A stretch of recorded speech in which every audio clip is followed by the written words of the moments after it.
Wildlife here as well. Okay. Bit me earlier, but that's good. This is all going to be cleared out. We're going to trim these weeds. They're doing fantastically well. Thank you very much. Just through there onto the skip. And we're going to see you pretty shortly, hopefully.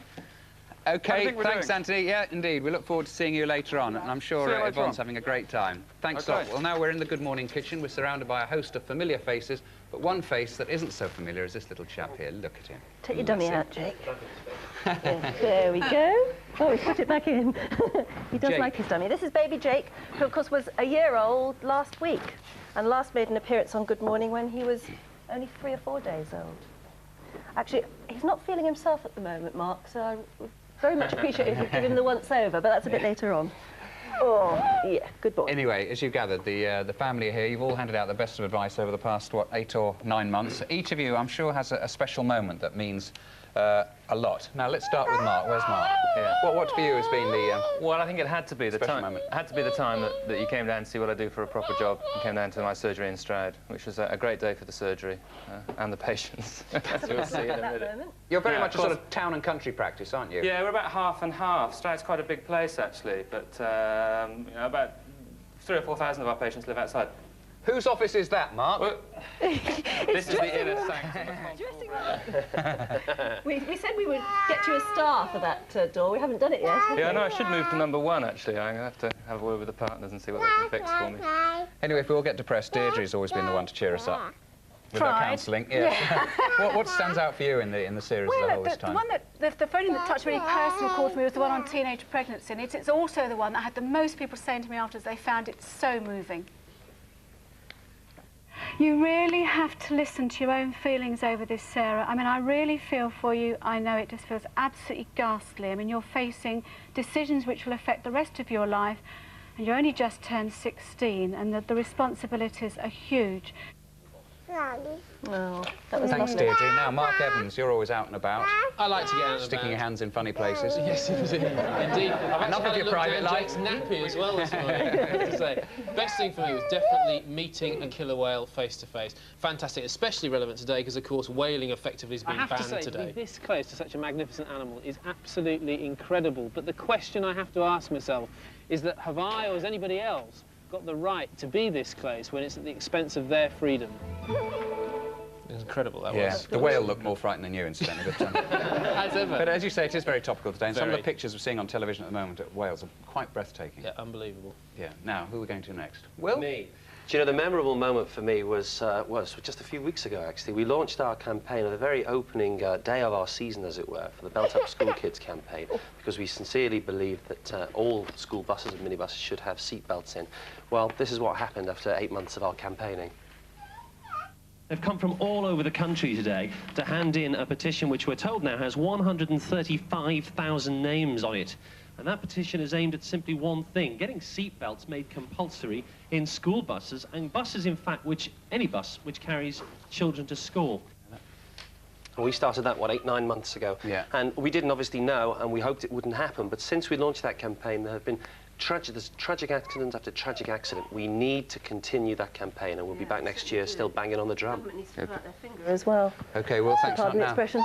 Now, Lowri, well, I think it's one that everybody enjoyed, seeing me go to the country for a day, but I continue to wear the high heels in Llandilo in Wales.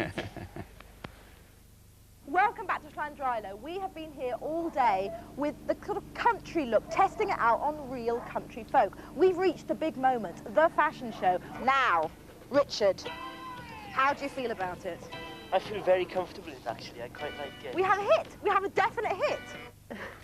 I was sporting the drowned rat display. It rained all day. You thought they only had country in films and things, didn't you? Well, I sort of, one tree looks like any other to me, was frankly. a stuffed cow in the background.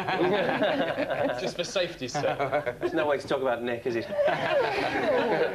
And then there's Stefan.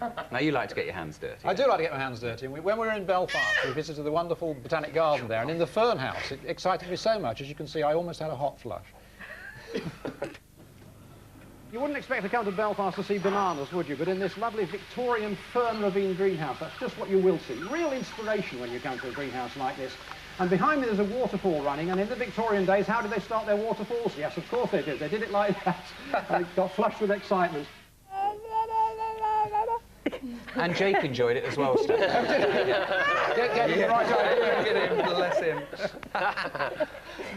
He likes gardening too. OK, thanks to all of you, and you'll all be back later. If you'd like to ask our experts for some advice, do call them now on 021 609 9000. Pose them a real perler. No problem is too great for these experts. Yeah, now the experts were already game for a challenge, but this one that we're about to do takes the absolute biscuit. Yes, the calls to our hotline actually have been relentless. Who is it making all that terrible din in the background? Not just Jake. Yeah, there's some people who actually laugh at Nick's gags.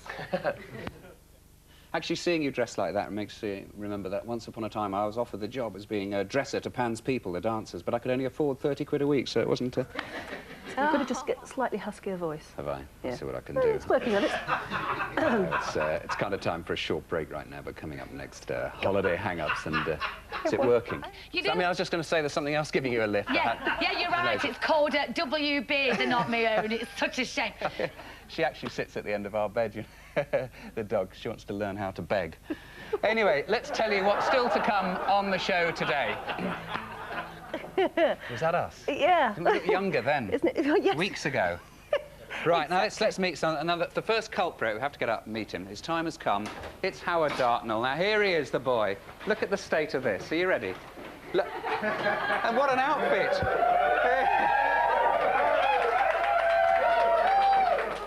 This is giving away a big secret, because we've never really told anyone before that the crew has to wear Luton strip. Yeah. It's the only way they can get me going in the morning, isn't it? We're going to make you over, Howard. Thank you. Not before time. How can you improve on perfection, then? The makeover team have already been onto the Samaritans when they saw Howard. Anyway, thanks. He's the great laugher. See you later. Now, who have we got? Paul here. Oh, now, look at Paul these on camera knees. too. Look at those knees. They're the only ones I've got. Yeah. No, they're very impressive. We're going to make you over, Paul. You're going to make me to a cameraman? Yeah, well, no, I don't think we can possibly do that. Not in one morning. No, that's right. Funnily enough, I think they look great now. Well, they've never looked in this outfit. You would, but you've got no taste. Yeah. OK, good luck, Paul. Now, who are we seeing next? Loves. Bob. Where's Bob? No, Here he is. We're going to go Here's to Bob first. Hi, Bob. Bob. Very, very special. Fine figure of a man. Bob was in the Luton midfield in 1936 when they beat Bristol Rovers 12-0. We thought you wanted more support after Paul David Morecambe. Standing next to is Kathy Leather, commercial manager of Luton Town. She brought all the kit along. Yeah, you didn't know she was always here. I didn't know.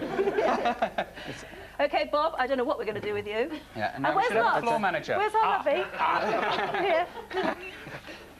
He's known as Lovey, sorry. It's very difficult finding a camera to talk to. He gives me help. This is the makeover item. Little Love. Thank you very much, Anne, yes. Yeah. This is your moment. You've always wanted to be in front of the camera. Yeah, I want to look gorgeous, Anne. Yeah. I want to look gorgeous and fluffy and show busy. Perhaps you'll try radio then.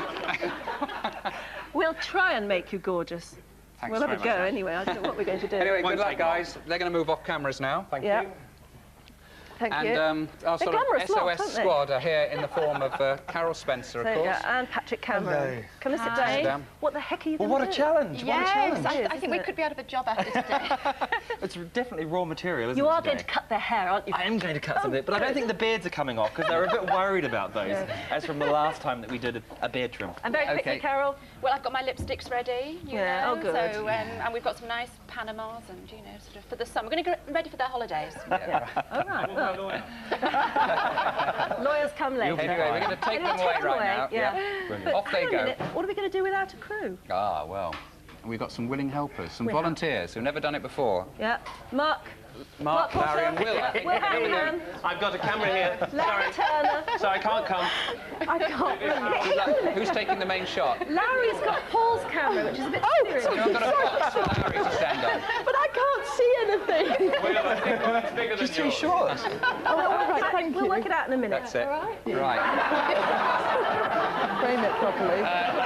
Anyway, thank you, Larry. If you can try and keep it slightly steady. It's time for a breather right now. Coming next, Danny Minogue. She'll be telling us about her new single. Bye for now.